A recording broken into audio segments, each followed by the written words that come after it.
Ladies and gentlemen, welcome back to a whole new episode of Full Steam Ahead. I'm your host, Zoe, with my co host, Cantu, on the other side. How's your weekend, dude? Good, good. It was pretty chill. What did we do? I don't think we did much actually. I don't think we did much. I think we just it was just chill weekend. Had to do some defensive driving on Saturday, so uh, That sounds that hella was fun. that was fun. Yeah. Little How about R&D real yours? quick. Oh, Good. actually, sorry. I do remember. No, go ahead. Go ahead. We had tacos. It was uh Oh, yeah, we had tacos. It was the twins' birthday party. We had some taco, watched the fight. I forgot it was a good time. I don't know how I forgot about that, but I want to know about yours. it was a great time. I mean, the weekend was vibes were immaculate. Family wise, shout out to my uncle and my aunt for their 50th anniversary. Oh, So, nice. That's yeah, awesome. that was very fun being able to see family and friends and get on the 50 dance floor years. and, all that good old stuff, the drinking 50 part as years. well. That's crazy. Yeah, 50 years is definitely crazy. But I mean, shout out to them. I don't know how they do it. They like to mess with each other and talk a little mess here and there with one another, but that's true love right there, I guess you could say. But Well, tell them about you had a royal meeting with you know, yeah, shout out to alcohol. Crown Royal Peach. I think we need to find a way to get them to sponsor this either the Carne Asada or something because man, Crown Peach was going down smooth with some sweet tea at this party. It was going down smooth. That's good. Can't That's tell you how good. many cups, but I mean, it was going down smooth. The party was vibing Double really good. digits or what? Over under could be. Over under could be. Now that's for everybody to decide on. Your as well on your input. But Sunday too, we just chilled back, relaxed, did a little garden asada of ourselves, kind of Oh, do a little nice. kick back and just chill with the family and just enjoy kind of reminiscing about that night on Saturday. So What did, very really done well weekend, I guess you could what say. did y'all make? It was is it discada? Risca. Oh yeah, I remember you So a telling little me. bit of chorizo, a little bit of bacon, a little bit of fajita, a little bit of everything, dude. Let me tell you, that It's shit good. was good. It Yes. Risca is good, but it's like I love it. It's one of my favorite dishes, but it also explains why Hispanics have a high heart high Cholesterol, heart blood, cholesterol. I mean blood. Well, what else? I mean everything. It's literally like all the works. Like you said, chorizo. You got to put the bacon, and you put uh the fajita. And sometimes you could even add chicken on there too, and it's just literally the But works. that's what makes the food so good. Yeah. And you can even include the grease. Cousin's boyfriend just did a Well, shitload of grease on the Blackstone. I was like, damn, that's why you put the bacon first. You can get the little bacon grease on it. And that's like, true. yeah. That's very But true. But it's a that sounds like an amazing weekend. Honestly, it was oh, pretty dude, fun. like I said, vibes were immaculate. Family being together, just surrounded with one another. Like I said, reminiscing the night of their 50th anniversary, and sure enough, too, be going to Mexico soon. Yeah. Be going to Mexico More City. more to tell on that. More detail on that, but that'll be at the But end of the show. we do have a jam-packed episode, like we always do. We're just gonna talk about Astros roundup, recap of the Natty series, the national series in Washington. It's a tough one to speak on, but we'll have it with you. And then obviously, who's advised to Carne Asada, Lorenzo's famous pitching preview, news from the train station, and then around the horn. But yeah, do you want to tell them where to follow us though? Of course. I mean, you can follow us on Full Steam Ahead on Twitter. We are on TikTok as well. We are also on Instagram, FSA Full Steam Ahead on that one. Subscribe, download our podcast episodes wherever you find your podcasts. Download, make sure you give us a review, leave us some comments as we just continue to build on a special journey that we are on. But I mean, Angel, like you said, I mean, this is going to be episode 173, Presidential Reap. I mean, I don't know what to say about this series because honestly, it looked good for the Astros on Friday and then carrying on to Saturday. And then next thing things happen. 7-16 record at the end of the day. Haven't started like this in 23 games since 2016. That year they did miss the playoffs. The other thing too with the Astros bullpen scenario, I mean, they've blown 6 games from either Josh Hader or Ryan Presley. They've blown 6 games out of 22. That is not what you want to see from that back end of the bullpen. Absolutely not. And I couldn't tell you. why they're struggling. Like honestly, like I don't know what it is. Like I guess it's like an adjusting period is what I'm thinking. I believe maybe Josh Hader's adjusting to a new place, same role, right? But different clubhouse, different culture, different atmosphere, and it could also be that Presley's adjusting to the new role. Yes, he had the eighth inning role when he was with the Twins, right? But he was a closer for a long time. It's kind of hard to take a guy who's been doing something from a long time and then change him something else. So it might be just an adjusting period, but going into this series, this is like the one the Astros needed to have to turn things Mhm. around, in my opinion. I I kind of think about the Mets. They started what 0-5, and now they're above 500 because they had this like massive role that they're on. And I don't want to say that their season's over because it's not. Again, it's still early. But if the Astros are trying to turn things around, this is a series they needed to have along with the Chicago series because Chicago's playing great, but they need to take that one somehow. And then the Colorado Rockies is a team you have to beat up on in Mexico City. And that's what I was thinking coming into this road trip because the Astros, I mean, everybody knows there's no secret about it that they are a great team on the road. They do a lot of success, a Yeah, lot of their damage on the road. They score 5+ runs on the road. Um, I mean, this series right here was very winnable, and it probably could have been a sweep as well. But losing that second game, I don't know if it just shift the momentum to the national side. Give credit to that rookie. We talked about in the last preview that we don't know what he's capable of. Astros do a little bit of damage on some rookies, but that kid, I mean, he just did a great job, uh, just striking out these yeah, guys. I mean, he just did a phenomenal job, and that's one thing you got to do is just tip your cap to the other team, and especially to that pitcher. yeah. High respect for Mitchell to able to do that to the Dodgers, not the Astros. Yeah, That's that's impressive stuff right there. Now, if I mean, like, if we would have done that to the say the Rockies and then the White Sox, okay, weak teams, but to do that against high caliber teams like that, like the Dodgers and Astros, like that's that's crazy. I thought you were gonna name the players. That's why I started pointing. Mookie Oh, Betts, Mookie Betts, Shohei yeah, Ohtani, Freddie Freeman, top three of their order. yeah, Then you go to another team like the Astros with a powerhouse lineup, but they're not showing that obviously right now. Jose Altuve, Jordan Alvarez, Kyle Tucker. yeah, That's a statement from that pitcher right there. yeah, absolutely. San Jack built too. Shout out to all the JUCO bandits out there. But I mean, let's talk about the bullpen real quick. I mean, you've talked about a little bit. Let me just add on some statistics to that matter. Josh Hader came into the night with a 5-2 lead on Friday night's game. This is how it started. CJ Abrams triples, Jesse Winker sack fly. Obviously, Abrams scored. Lane Thomas singles. Luis Garcia walks. Now you got runners on first and second. But Josh Hader recovered. Joey Meneses and Nick Senzel struck out and closed the game out. Not what you wanted to see. Is a little shaky still there. Did give up a run, but at the end of the day, he closed it out and got the Astros the win. Following game on Saturday, Ryan Presley comes into the ninth because of Josh Hader's pitch count on Friday. So Presley had a 4-2 lead in the ninth. Didn't start off well. Yainer Diaz got caught with the catcher's interference. CJ Abrams, I mean, this guy was a thorn to the Astros side the whole Real deal. series. I mean, because we even talked about it. This kid is the real deal. He was I believe he was either the number one or number two prospect in the San Diego Padres farm system before he got traded in that Juan Soto deal. So, yeah, Abrams the real deal. Jesse Winker 2-run single up the middle. That ties the game. Lane Thomas grounds into a fielder's choice. Then Thomas proceeds to steal second against Yainer Diaz, which Yainer Diaz has a cannon of an arm, but his pop time right now is just not looking too savvy. Luis Garcia then fielder's choice. Presley made a great throw to third.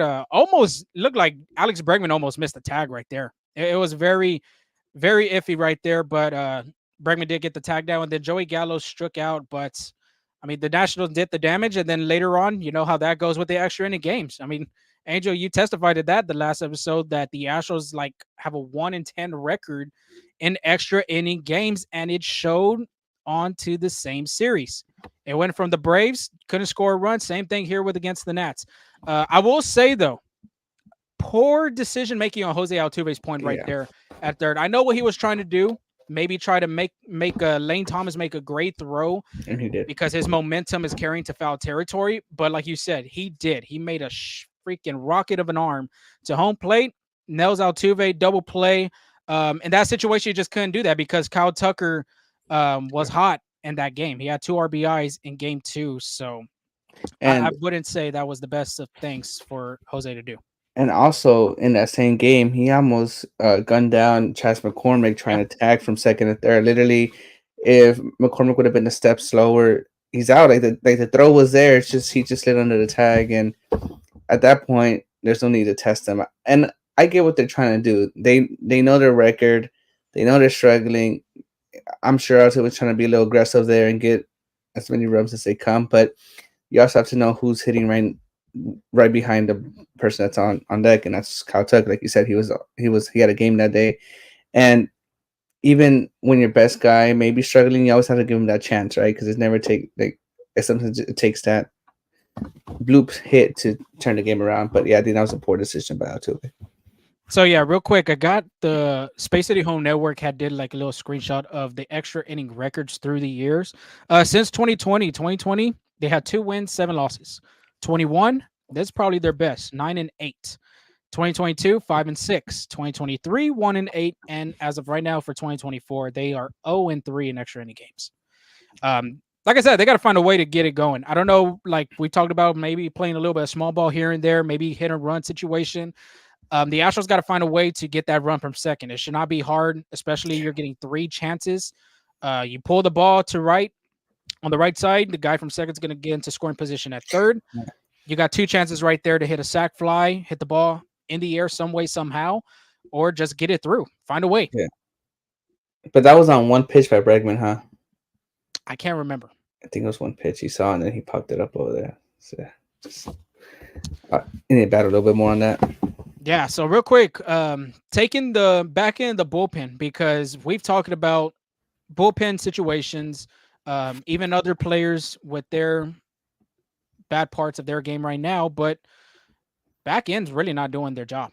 And I think everybody was trying to get that Octavio Dotel, Brad Lidge, Billy Wagner kind of little seam, but Josh Hader right now 0-2 record, 8.38 ERA, 9 earned runs. He's already gave up more earned runs than last year. Last year he only had 8 for the Padres, and this year with the Astros going in late April, he already has 9.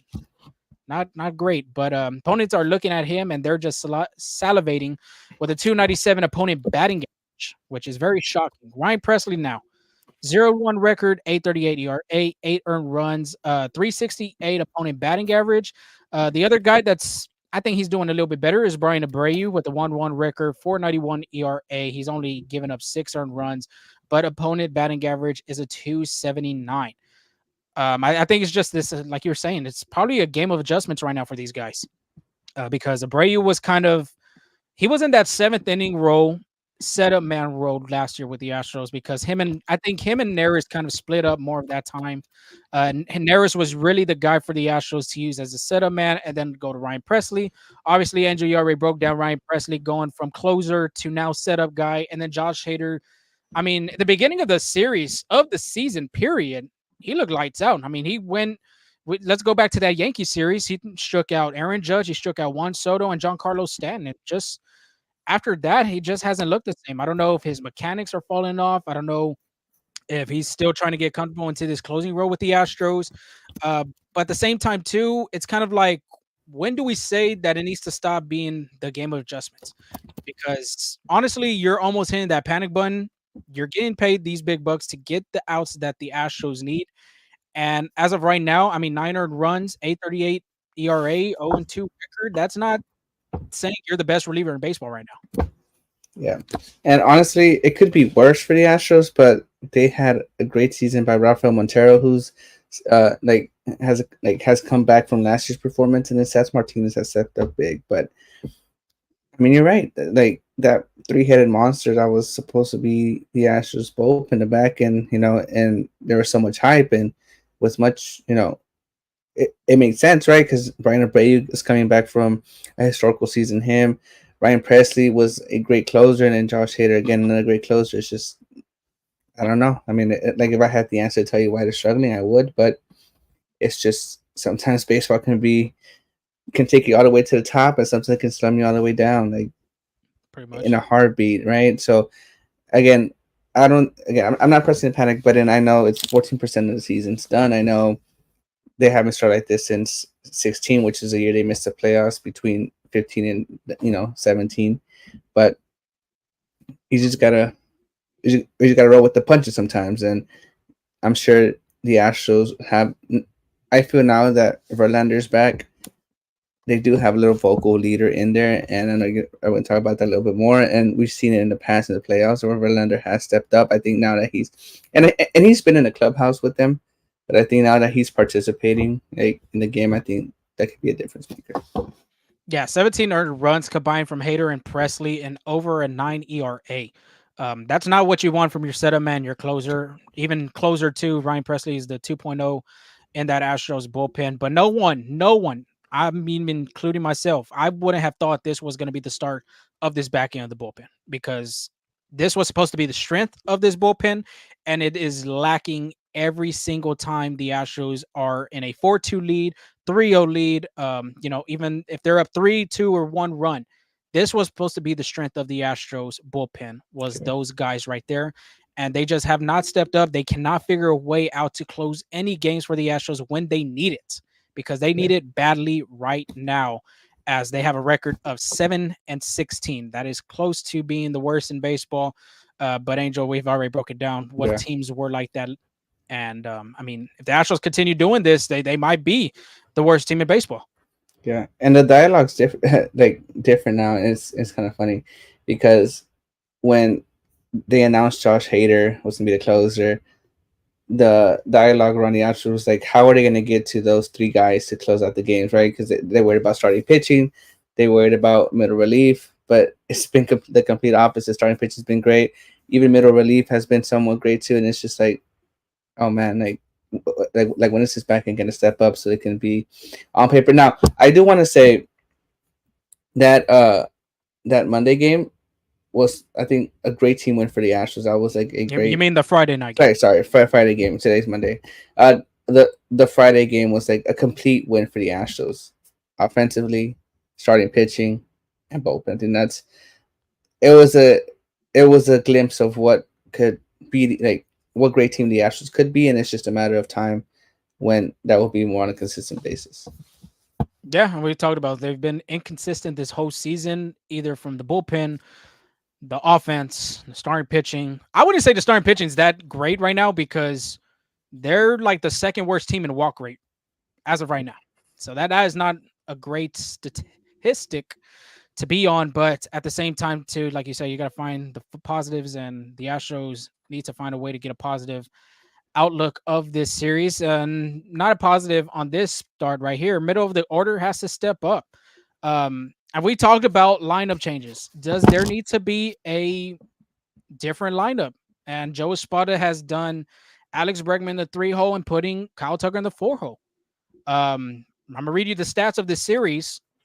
Jose Altuve and Jordan Alvarez combined, they went 6 for 28 with a 214 batting average combined. Yes, that doesn't sound like a sexy stat, but this doesn't get better.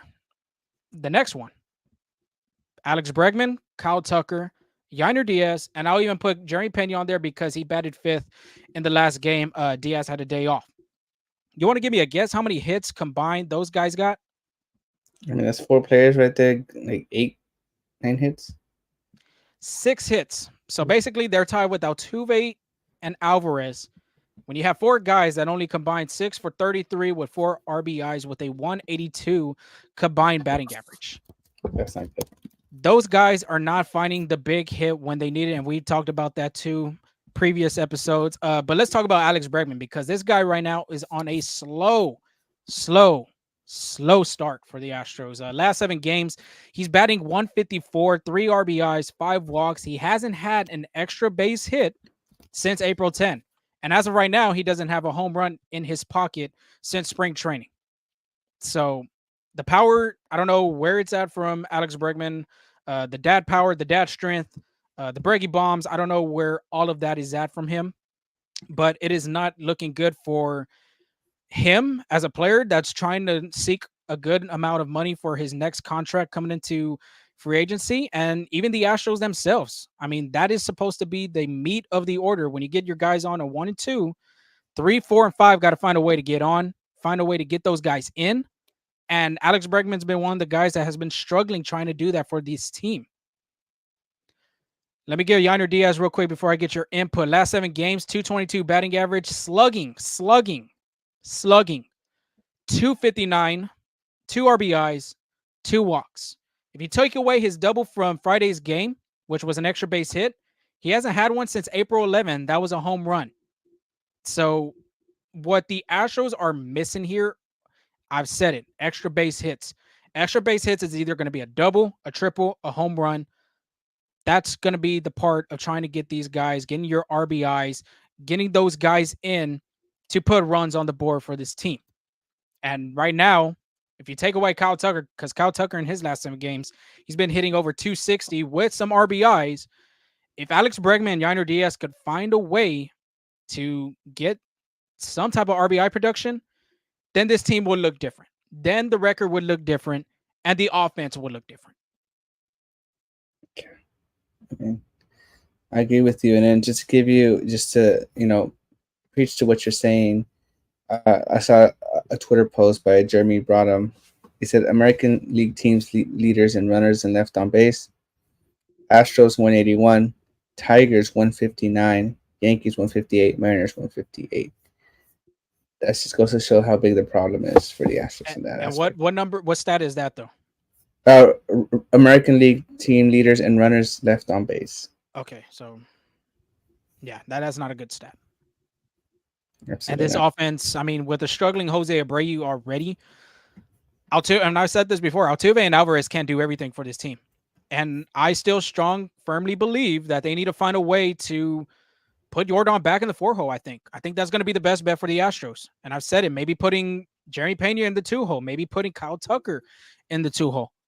Trying to find a way, because Alvarez in the beginning of the season, in the regular season, not spring training, the beginning of the regular season, he had mentioned trying to adapt to that 2 hole. And he had mentioned that Jose Altuve he finds a way to get on base, either swinging at the first pitch. He's going to get on base quickly and quietly, I would say, either from a walk, single, a home run, something.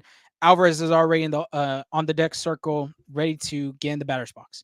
And that doesn't give him enough time to look at the pitcher, what he's throwing, what his mechanics is, how long he's holding when he comes set. It's just not giving him enough time. And I think that's kind of hurting Alvarez in that 2 spot. He's looked good in it so far, but in his last couple of games, he hasn't been hitting like the Alvarez that the Astros know in that 4 hole. So to me, I still firmly believe that they need to maybe make a lineup change, putting Alvarez back in his 4 spot, because that's where the Astros are losing runners in scoring position for RBI production. Sure. But I mean, as far as the first 4, I wouldn't say move them down, but I do agree maybe like interchange them a little bit. But I think the first 4, which is Altuve, Jordan, Bregman, and Tucker, they're gonna stay there. Like, they shouldn't go down, they shouldn't go up. Those first 4 are gonna lead the lineup. But I do agree, maybe like changing them, switching them But around. okay, But so that's what I'm saying. What do you think then? How should the lineup look if the continuation of this lineup is going to be Altuve, Alvarez, Tucker, Bregman? I mean, how should they look in the future? Because time is ticking and the L's are just continuing to climb up on the Astros. I think you just keep those first 4 up there. Like, it doesn't matter which way it is. But if I were to do it, it'd be Altuve, Jordan, Bregman, Tucker, or even the way he had it was fine. Like, those guys are gonna hit. It's just a matter of time. Like, those are still the guys with the RBI production. Yes, the record doesn't look pretty. Yes, I know the numbers, but they're gonna So, hit okay, so what's the time then? You said it's a matter of time. How much time are you going to let this allow? until you have to make that change. But I don't know. So It's that's just no. But again, I'm not moving them from there. Like, those are the big bats. That's not gonna change now. Could you mess with the 5-6 spot? Yes. You can put Jeremy that's Pena. true. He batted 5th. Maybe drop Diaz to 6, or vice versa with whoever's hot. But those first 4, they're not gonna move down from that. Like maybe you can play Well, around. not down, but like Yeah, playing with the lineup. Play with 1 through 4. Like you've already said, you're gonna use Altuve, Alvarez, Bregman, and Tucker. yeah. If that just doesn't work out, you don't think there should be a change. No. Not, I'm not saying from putting Diaz or Pena up there, but from those 4 guys putting different spots on them. I mean, like I said, maybe like interchanging them here and there, but as long as they don't go down, it should be fine. Like it doesn't matter how they look. Like they're gonna hit. Mhm. That's what I'm saying. Like yes, you can interchange them.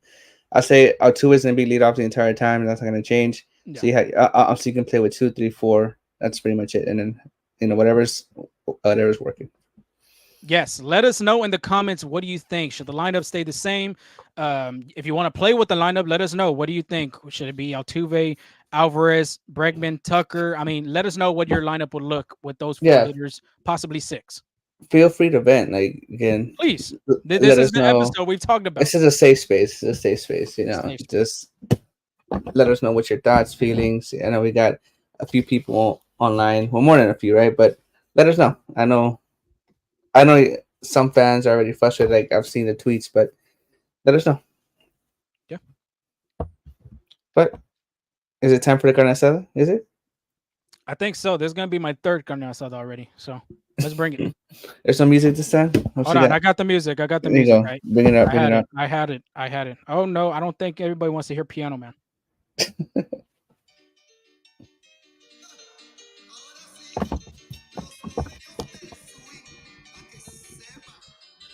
There we go. There we This is go. a banger, honestly. This is a banger.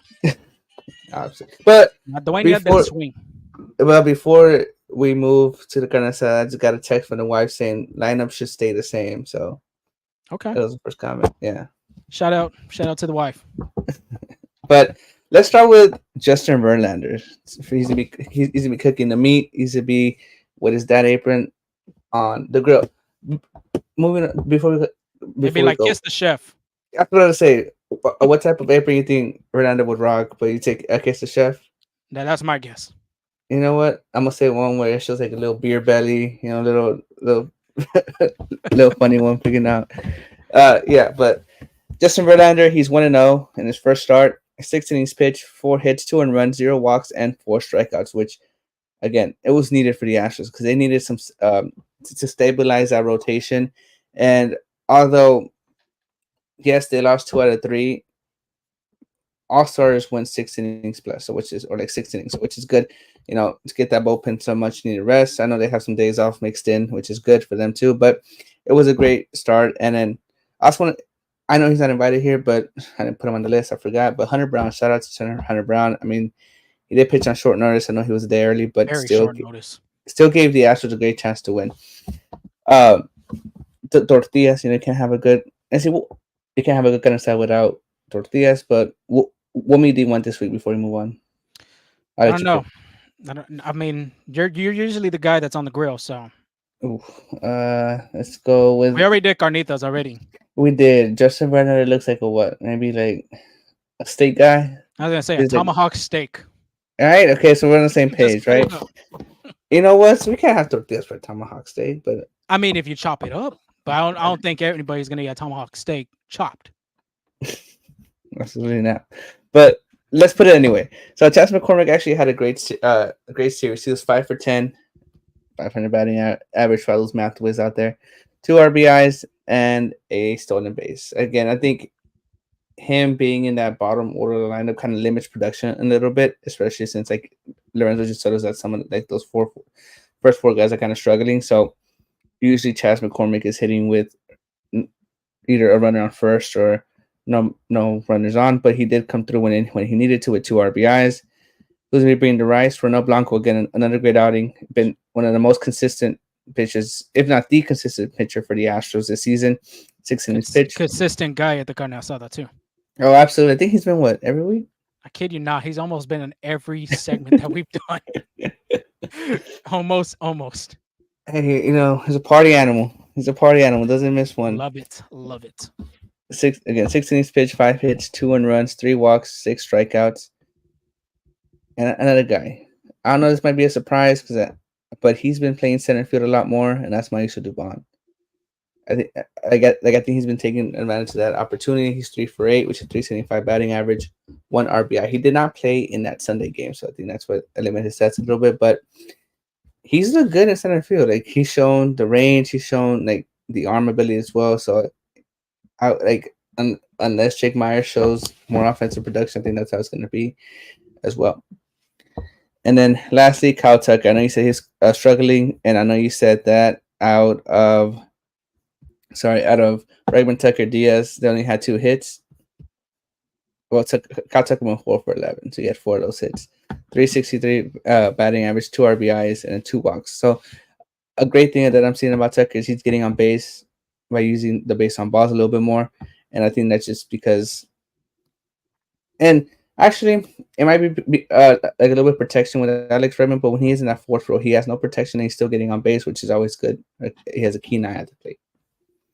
Yeah, I think that's been the strong part of this series. I would say is Kyle Tucker. He's been hitting the ball really well for them, even though like I've said, Jose Altuve and Jordan Alvarez have been kind of the guys in each series hitting their way on as the offense, but Kyle Tucker's slowly getting up there. We saw in the Brave series, we saw it in the Ranger series as well. I wish I had a stat whenever he did that bat flip against Texas when he hit that home run against Brock Burke, or is it? Yeah, I know his last name is Brock Burke. Burke. So. Yeah, Okay, Brock Burke. Ever since that's happened, he's looked different at the plate. Just different energy, different demeanor, I would say, from him. So it's kind of a good sign to see him continuing to swing the hot bat. Yeah, the Astros needed someone to step up, and nobody got in. Kyle Tucker is also chasing a contract extension as well. So that's out to Kyle Tucker. Yeah, definitely. Real quick before we move on, Joshua, hope you guys had a good week last week. This was last weekend, I'm pretty sure he's mentioning. So yeah, had a great weekend. Angel, you said the same thing. We forgot to mention you played pickleball as well. Oh yeah, I did. I did play. How do you forget? How do you forget? I'm telling you, I have so much. Like my mind is like moving from one thing to another. It's like, have you ever seen? Like you remember in like science class when they do like solid liquids and gas.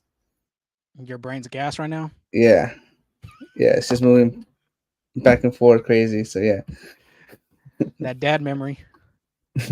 absolutely, it's already affecting me. It is. So let's move on to that preview as the Astros will be going to the Windy City to Chi-Town and go to Wrigleyville to go play the Chicago Cubs, who are 13-9. They're 6-4 in their last 10 games. I think this is going to be a good series, I would say, for the Astros. Like you said, Angel, last series against the Nats, they honestly should have taken care of business, which I forgot to mention too. They celebrated their 5-year 2019 crazy, World huh? Series anniversary. Yeah, that's crazy. yeah, I don't know even how to pronounce a word to say. But yeah, I guess you could say crazy to celebrate 5 years. But I have your answer. We talked about Kyle Tucker from the day he hit the home run. Okay. So since then, he's batting 333, 10 hits, 4 doubles, 3 home runs, 8 runs, 10 RBIs, and 3 stolen bases. Different animal. I'm telling you. We maybe need to see more of this Kyle Tucker, this energy out of him. So maybe have to see about that. My bad for interrupting. I just thought you would. That's all right. It's all right. But yeah, 5 years. That's crazy to be celebrating World Series anniversary, because I don't think any other team has done that. I think, yeah, I can't even think of the top of my head what other team has done that. I know 10 years.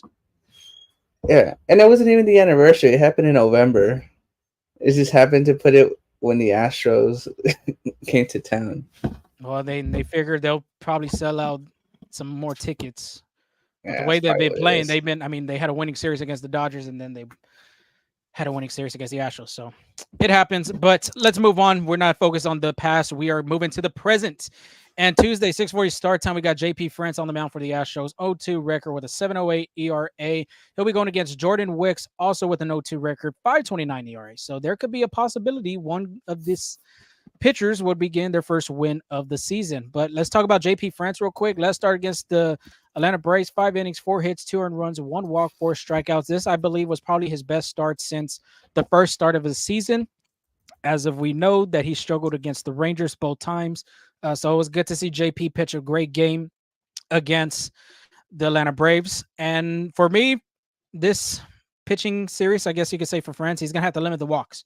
Find a way to not put runners on. 3, 4 walks. Do not do that because, like I said, the Astros are the second worst team in a pitching stat, allowing the most walks in a season right now.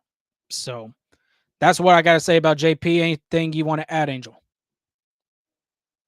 You're on I mute. think if he can do what he did last game, by all means, that's a stepping stone. Because again, I think this season we've seen JP France at one of his like lows, but then we also see him do pretty good. So I think if we can just maintain consistent, that's what I'm trying to see: consistency and control his pitches.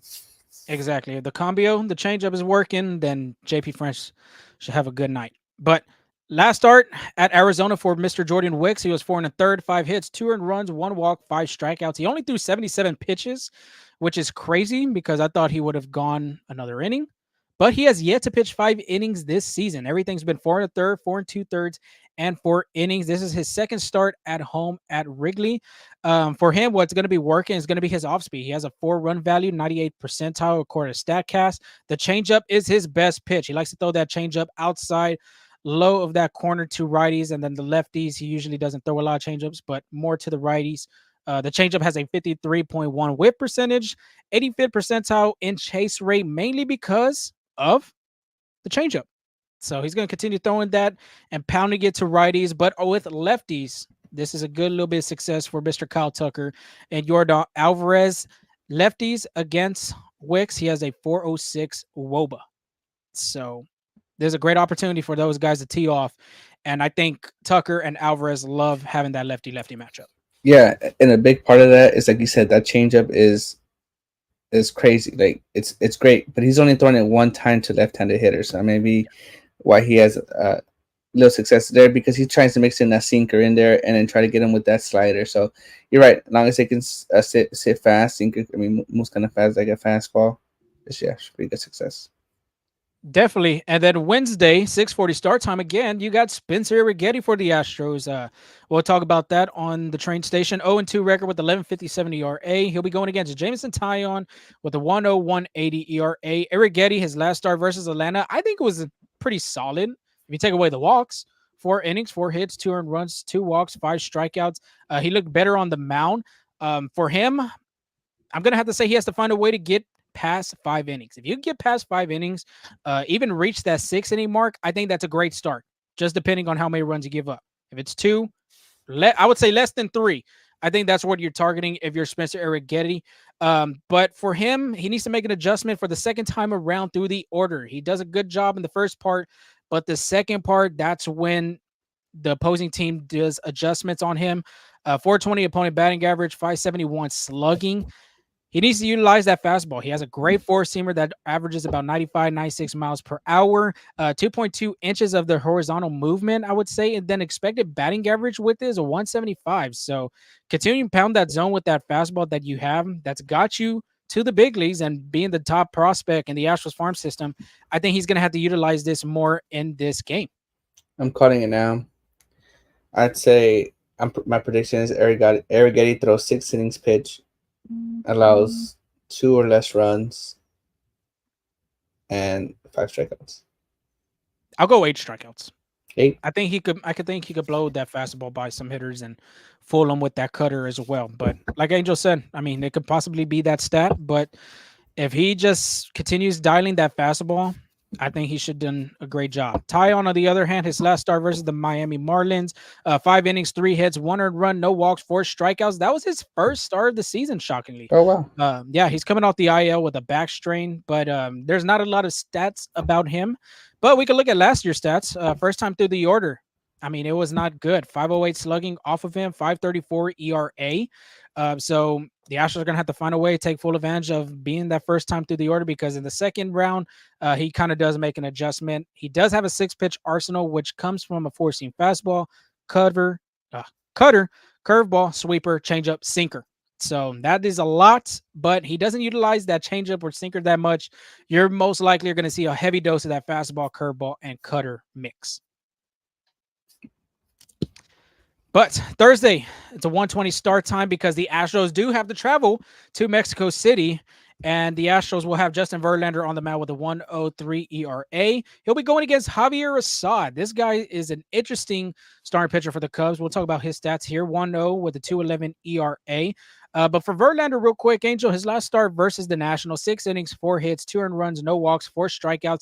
The biggest takeaway from that stat is the walks. 0 walks. What a phenomenal job from Verlander in that aspect. Yeah, you don't see that strikeout rate going to 7 or 8 or 9. Gotta remember, this guy's getting older, so he's just hitting his spots, utilizing that 12-6 curveball. Did you see that, by the way? I Uncle mean, Charlie. just like that. It just looks sexy coming out of his hands. Look like vintage Verlander. But through only 78 pitches, it'll be interesting to see in this next start if he's going to throw around 80, because we did predict last episode what kind of how many pitches was he's going to be limited to. Obviously, the answer was 78. But this time, you'll probably see about, I would say, mid 80s, 85, 86 pitches from him. But real quick, I mean, what do you expect from this second start of the season for Mr. JV? I'd say more of the same. I think what he's working on is a little command, just because that fastball was a tick down from last year. Last year it was 94.3 miles per hour. Now it's 93.4. Now, I'm not too worried about it since it was his first start for the season, but it is something to monitor as the season progresses.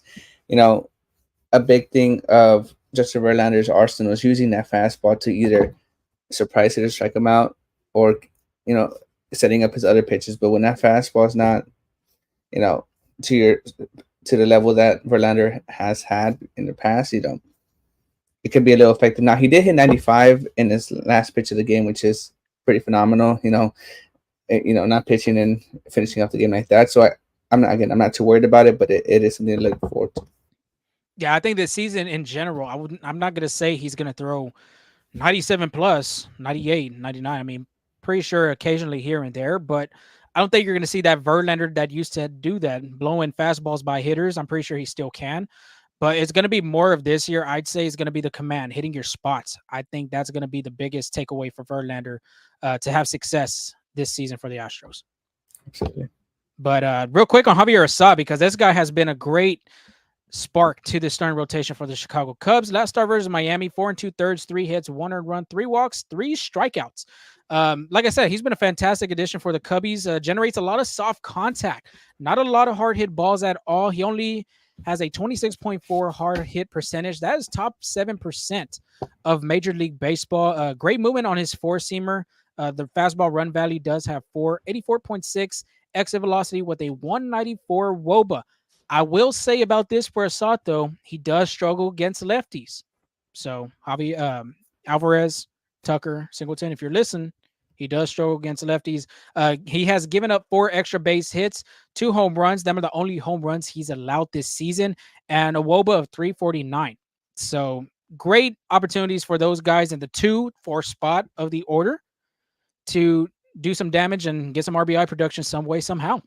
Yeah, what makes Javier Saad's fastball so phenomenal is everything moves. Like you said, he has great movement on his four seam fastball, but he also throws a sinker, which is the most pitches he throws. He also throws a cutter. Mm-hmm. So everything moves for Javier Saad. Usually he throws a sinker and cutter to right-handed hitters, and he focused more on the cutter four seam to left-handed hitters. So and then he has great off-speed pitches as well, like you said. So everything moves. So I think just being able to adjust and kind of play his game, see how he's mixing his pitches will be really crucial for the Astros. Maybe Jose Urquidy could give the Astros some insight on what Assad does really well, because they did play in the WBC together for Team Mexico. But real quick on this series, I think this is a great opportunity for the Astros. I feel like I continue saying this every episode after every pitching preview, but that sour taste in your mouth, losing that series against the Nationals, I think this should give these guys motivation to try to sweep the series in Chicago and then go into Mexico City against a depleted team like the Colorado Rockies and find a way to get a 5-game winning streak. I think if the Astros can do that, I think they'd be a successful road trip, even though they did lose that series against the Nats.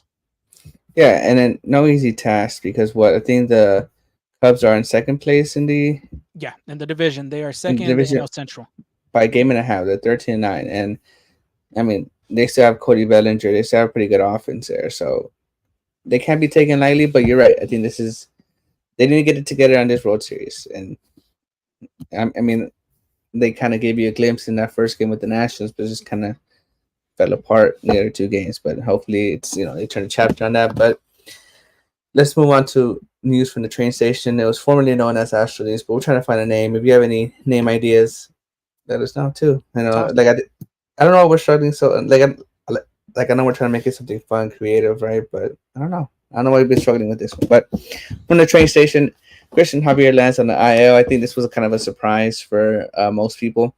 He was scratched from his last night due to neck discomfort. Now, when I first, because I think we both tweeted the news. I think when I first saw this, I was like, oh, maybe he just had like a bad night's sleep on the like the at the hotels. hotel room. Maybe the pillow was too hard, and I was like, oh, like maybe him and Hunter Brown will switch because remember they did have a day off, so everybody was pitching with a day rest, like an extra day of rest. But then I started placing him on the IL, and I was like, wait, I guess something serious. But it could also be is that they do have an off day today, which is Monday. They have an off day Thursday. I think they have an off day the following Monday. So it could probably be like we'll put him on the IL, get another arm up here, and then have him pitch in his regular time. So I think that's what it could be. But we'll just wait and see on that one. Just to give him, Joe Espada said they're going to give him some time with him. So I don't know. I don't know about that quote. Give him time. I mean, this guy has been the most consistent pitcher following with Ronel Blanco, and I mean, what time do they have right now? Starting pitching is so depleted for this rotation. I mean, I don't know what time you have to give him. I understand it is neck soreness, and I mean, I've had some neck discomfort just from sleeping on the bad pillow, but I mean, I don't know what Javier situation is on his end, but it's unfortunate. I think Yeah, that's a tough blow for this rotation right now. absolutely. And I'm not saying things would have been different, but it could have been like it could Yeah. potentially been a lot better series for the Astros. But again, um, and I was just saying because honestly, like most pitchers have like a little ritual, like I know like going in and by Hunter Brown. That's what I said. Shout out to him earlier because maybe he wasn't, did his pre-start things in time, but that's that's over, right? But like we said, Verlander will be crucial. Like Verlander's return will be crucial for the Astros, and he's been one of their vocal leaders. So let's call him a little vocal Verlander. Per Mike Karankawa, article from the Houston Chronicle. After the Atlanta series, JV spoke to his teammates on the 6-14 start, and his message to the team was, and I quote, pretty much get our head of our asses was what Mauricio Dubon said, noting Verlander's words were different, but that's what we got, right? So I'm sure he said a lot more stuff that can't be said on children's television or on the newspaper, right? But pretty much, right? To get it together. And Chas McCormick said, we just got to turn it up a little bit. We had to play better. What do you think about that? I mean, we did talk about it last episode. Who's going to be that vocal leader in this clubhouse? Who's going to be the one to step up and not explicit talk mess to the players? I guess behind the scenes they could do that, but just basically picking each other up from one another. And I always remember this play from Verlander. You remember the 2017 World Series Mm-hmm. at Dodger Stadium when they were tied? I think it was game two. Verlander came out of the clubhouse, didn't even have his jersey on, and went to the dugout and started telling, to kind of get their, I guess you can say, shit together because you're in the World Series. And for JV, he finally has a shot to win a World Series. That's why he accepted a trade to go to Houston in 2017. I think it's even from last year too, because you remember it was between the Dodgers and the Astros that JV was trying to decide on, and he decided to come back to Houston and play with the Astros again. So having him as that vocal guy in that clubhouse in the dugout, I think it's going to be crucial. I think it's going to be really big for the Astros for the whole season on because we've talked about it. I mean, who's going to be the guy? And right now, Verlander is stepping up as that veteran that's been in this game for so long. That's probably going to be a future Hall of Famer to start saying something and kind of trying to get the guys fired up. Yeah, and sometimes that's what they need. Again, they showed it on Friday that it could work, but then it didn't go their way. But moving on to what Donna Brown also said some words on Sports Talk 790 with Robert Ford regarding Jose Abreu. Now, this is a long quote. I'm not going to read it all, but I'll give you the gist of it. So, this is what Dana Brown said to Robert Ford about Jose Abreu. He said, "Listen, there's no way to sugarcoat this. He's scuffling right now, and I think he knows it. It's wearing on him. I'm sure it's wearing on our hitting coaches. The frustration mounts, but ultimately, hopefully, he can turn this thing around. I think we're going to give him some time off, maybe platoon him a little bit to see if one of the other guys can get hot and give him some time off. Maybe he can catch fire on a few days off." Then he says some other words, and then I'm gonna continue the quote. I It says, "To start off the way he's starting right now, it's frustrating for him. I guarantee you he's frustrated, but he's got to climb out of it, or else we're going to have to mix and match because it's tough to keep going in that direction." So basically, Jose Abreu's not going anywhere, right? He's not. They're not gonna.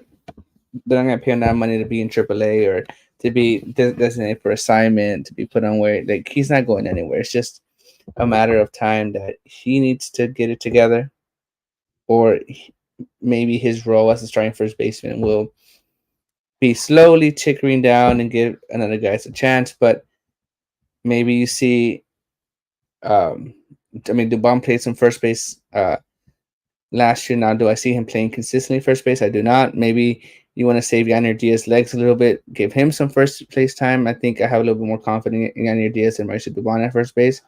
I mean, but I'm not giving like Mauricio Dubon like he's a really great player, but it's just first base kind of difficult sometimes.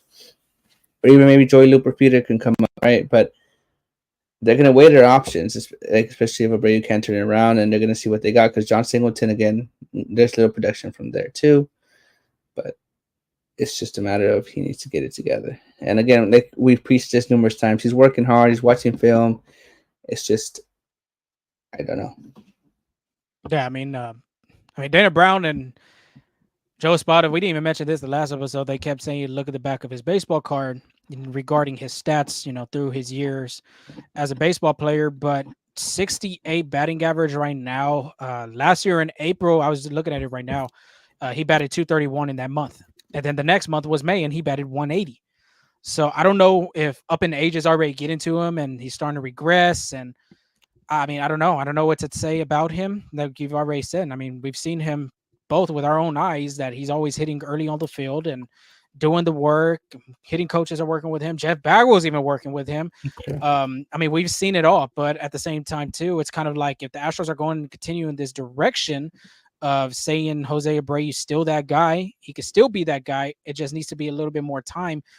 And this is what I told earlier in the show. I mean, how much more time can you give regarding on the Astros going in that direction? As in right now, their direction is not going up, it's going down. In the first base, now we talked about he doesn't need to produce power. I mean, silent 90 RBIs last year. Um, and like you said, I don't see John Singleton being the next man up mentality, and he's going to step up. He's a good guy. He's a good player. He does have a great eye at the plate too, but I don't see him being that guy to turn the Astro season around, being at first base. Joey Luperfito's the same way. Right now, he's kind of struggling his last 7 games in Sugarland. Yes, he's getting some reps at first base, but I just don't see the rush of bringing him up. I just don't see why to rush him to save the Astros season, I guess you could say too. And there's just no doubt in my mind that you could bring up Joey Luperfito at this time. Okay. Continuing to work with him, continuing to let him progress in AAA, all that's going to matter at the end of the day. Like somebody had said on the comments last week or this past episode, he's going to be the future at first base possibility. Yes, he is a utility guy too. That Dana Brown had mentioned being, you could plug him in the outfield and then put him at first base. But as of right now, the Astros don't have first baseman right now, not even in the future. I don't know who's going to play first. I don't know if you can kind of DFA John Singleton, which I don't think they're going to do, and go get a guy like Jared Walsh who got DFA'd by the Texas Rangers, or go sign a veteran bat like Brandon Belt. But I guarantee you this, if you do sign one of those guys, I think they're going to put the ball in play more than Jose Abreu is right now. Yeah, I'll say that. What Walsh was betting Let me look it up right now. He's hitting over 1. I know that for sure. Brandon Belt has yet to pick up a bat I'm pretty sure he's hitting in the cages or still preparing just in case he does get that phone call. But I guarantee you, I mean, Brandon Bell's a veteran. He's a two-time World Series winner with the Giants. He has a great eye at the plate. I think he could be a good asset for this team. I think if it's between Singleton and DFAing one of those guys, like I said, Singleton or Abreu, it's gonna be Singleton. Okay. But yeah, first base, it's not just a problem right now. I think it's gonna be a problem for the future. Yeah, Jared Walsh is actually batting 226, one home run, seven RBIs, two doubles, 12 hits. The biggest thing for Jared Walsh is strikeouts. He has 7 walks and 21 strikeouts. Which But I had it right here with Abreu's 20. I don't know how many strikeouts he has right now. let me see. I am checking at the moment. Nope, wrong one. I His got you. last 17 strikeouts at the moment. 17 strikeouts, 3 walks. But again, he only has 4 hits, one double, one RBI. And that RBI came on a, if I'm not mistaken, I think it was a stack fly. Yeah. Yeah, So I don't know what to do at this situation if you're the Astros. Um, platooning him. I don't know if that's gonna help. I mean, I really have no answers. I just don't. I don't know what they could do, and maybe trust the process, but at the same time too, like Dana it's Brown been said, year two, though. how long are you gonna continue this trust the process stuff? How long are you Yeah. going to continue riding him at first base when there's no offensive production? He's had some errors too Oh, yeah. defensively as I was, well. I was also going to mention that I think his defensive work is not helping his case at all. Like, He there's has a been some, negative WAR as well. yeah. I mean, I just don't know what the Astros could do at this point to replace Jose Abreu because, like you said, I don't think they're going to DFA him. They're not going to give away that. They're not going to lose all that money for no reason. They're going to continue to use him. I don't know if they got to just give the guy a week off, try to get back on track, but no really answers from me at least to say what's the solution for Jose Abreu and the Astros at first base. Yeah. And like I said, I think it's been like what Dan Brown says, frustration, right? That frustration builds, and I think that's what's affecting his defense. Now, Abreu wasn't known as a defensive player, but it wasn't this bad last year. I think there's been some scoops where they were kind of like a nice bounce, and he just drops them. Like, I think that's inexcusable for a first baseman. Because I'm sure 29 the 29 other teams for baseman makes that scoop, right? So I think it's it's time where again, and maybe like you said, a week off, a few days off, maybe one day off, just to not mess up his groove a little bit. But I think some answers, and I think what I'm seeing right now, maybe it's playing Carantini a little to catch more, save Yannier Diaz's legs. So that's a long season. He's been catching what almost. I think he hasn't caught 3-4 games only out of all of them. So I think maybe save his legs a little bit. Put Yannier Diaz in at first base for some time to time, or even Or Carantini. Caratini, he's played some Yeah. first base with the Brewers. Yeah, What you so, can do too is if you're going to do that, bring up Cesar Salazar, bring in the yeah, third catcher just in case. absolutely. No, I mean, I agree with you then because honestly, not to down on John Singleton, but I mean, if he needs a catcher for a backup first baseman, he's kind of taking up, like you said, space for somebody else, right? So it's just, It's I don't know. just, it's kind of like you'd have no words, no answer for this situation. But you can't blame all Jose Abreu. Yes, the offensive production you can, but it's a team thing. I mean, runners in scoring position for the Astros has been dreadful. Like Angel had mentioned the stat earlier. The middle part of the lineup, even the last part of the lineup, pitching. I mean, it's just been an inconsistent season. So you can't put all the blame on Abreu. It's just right now the Astros are going through a rough part of their season, even though it's early on. Yeah, but you know, it is what it is, right? I think it's the Astros put themselves in this situation, and they just got to find their way out. But let's move on to around the horn. We kept out here for 59 minutes, almost an hour. So let's move on. Let's start with some crazy news. Did you see this? I don't know if you saw this, but Aaron Boone got thrown out without even saying anything. I even tweet about it. Yeah, it was crazy. I think he had said some few words to the umpire, and then the umpire told him to cool it. Basically, like he said some other words, right? To cool it. Boone was like, "All right," and then he was, you know how Dusty Baker was stand on like the front end of the dugout. That's where he was Yeah. standing, and there was a guy directly sitting right behind him who was yelled something to the umpire. The umpire didn't even look around. He was like, "You're out of here," and then Boone was like, "What the heck?" But that was crazy. Yeah, my tweet real quick was basically like we played baseball. So coaches get after you, you do something wrong, you say something. So this is basically like the coach kind of like saying, okay, one more word out of the team, and we are running poles, crowns. You remember those days in high school Hmm. that we used to do? You're where the whole team's running regardless. It's not gonna just be you, it's gonna be the whole team. And just like you're just minding your own business, not saying nothing, and something just happens. He's like, you know what? Everybody drop the gloves, bats, put them away, put everything up. We're running the whole practice. That's how it is. That's how it felt. Absolutely, yeah. It was just like it was mind boggling a little bit. It was like the second edition of the ump show over there, but it's crazy. And it was like the first batter of the game for the Yankees too. So It the was the A's had first already inning. first inning. Yeah, The first inning. that's crazy. That's crazy. Now, Shout out to the show. to be fair to Aaron Boone, the umpire did miss the call. It was a ball. He called it a strike, but He's probably saying like, let's not start this early right now. He probably said something like that, knowing him. yeah, Because absolutely. even I think I could go back to that Savages in the box. I want to say he had mentioned something like that early on. So I think I Yeah. could carry to that. No, yeah, absolutely. And then Shohei Ohtani's breaking records left and right. He passed Hideki Matsui for most home runs by a Japanese player. They were both tied at 175. He had a home run against the Mets. Ohtani did. He's at 176, breaking that record. I think, if I'm not mistaken, I think the guy who caught the ball actually kept it. So, Oh yeah. man, he could have got some Otani merchant, not merch, but memorabilia. That's what I meant to say. What did you see? What happened last time with Ohtani? Like, I don't know. We talked about it when he hit that first Dodger home run. Mm-mm. They they basically pressured the fan who caught it to take like autograph stuff instead of like he didn't want to meet any or like he didn't want to meet her. Honestly, He didn't.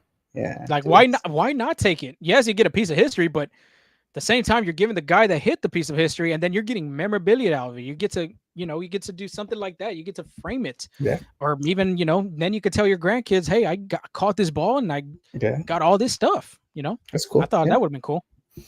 yeah. I mean, what'd you do?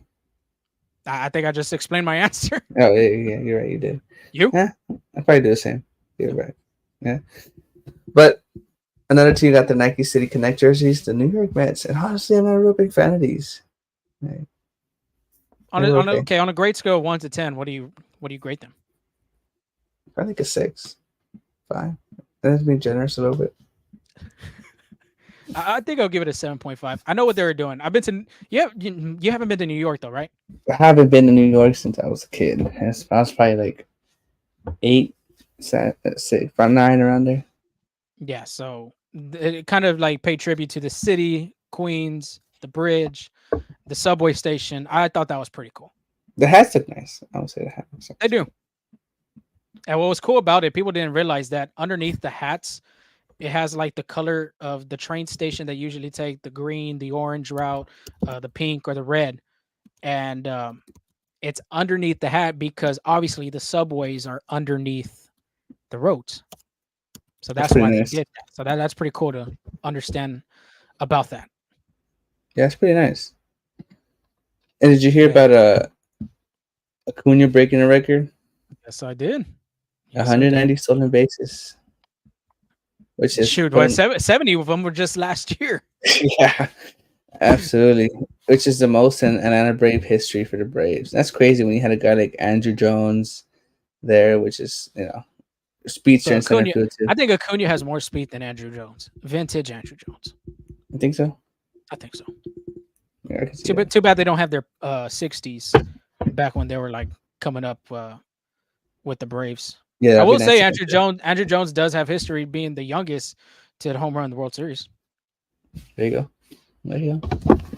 But it's a new generation, and I think baseball has like stars like Acuna and like Juan Soto. I think it's really great for baseball, and I think even when we're out there for batting practice, like those guys are out there just having fun.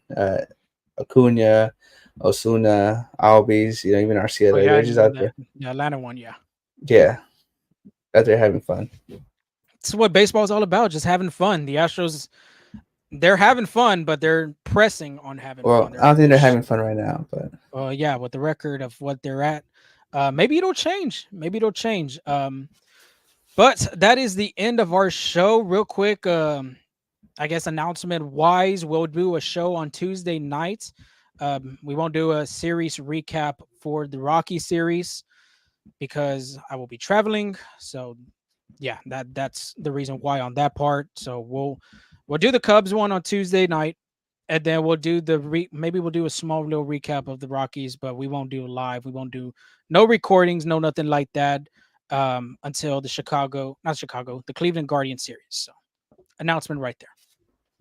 nice, nice. Enjoy your trip. Enjoy some time off. You need it. Yeah, I mean we're still going to be doing some work out there regardless, though. We will be doing some work, bringing y'all the best content, even in a different country in Mexico, which should be fun. I'm really looking forward to being in Mexico. I've never been to Mexico.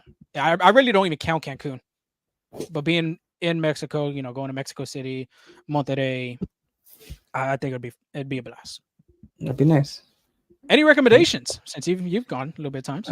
I've never been to Mexico City, but just I would say eat a lot of food as possible. I've heard it's great, and if you're gonna get a quesadilla, this is what I do know. If you're gonna get a quesadilla, you have to emphasize with cheese because a quesadilla in Mexico City does not have cheese. So you gotta make sure you say that. All right. Well, it's good to know that. But that is the end of our show. You got anything else before we close it out? No, just thank you for hearing us out. I know we kept a little bit over time, 6 minutes, but well, thank you for sticking through and peace. Yeah, an hour and 6 minutes, but we appreciate y'all time. Like I said, continue to follow us wherever you get your platforms for podcasts, social media as well. We'll be having that content soon going to Mexico City, but we'll talk to y'all on that Tuesday night game against the Chicago Cubs and go from there. So y'all have a safe week. Yeah. Peace.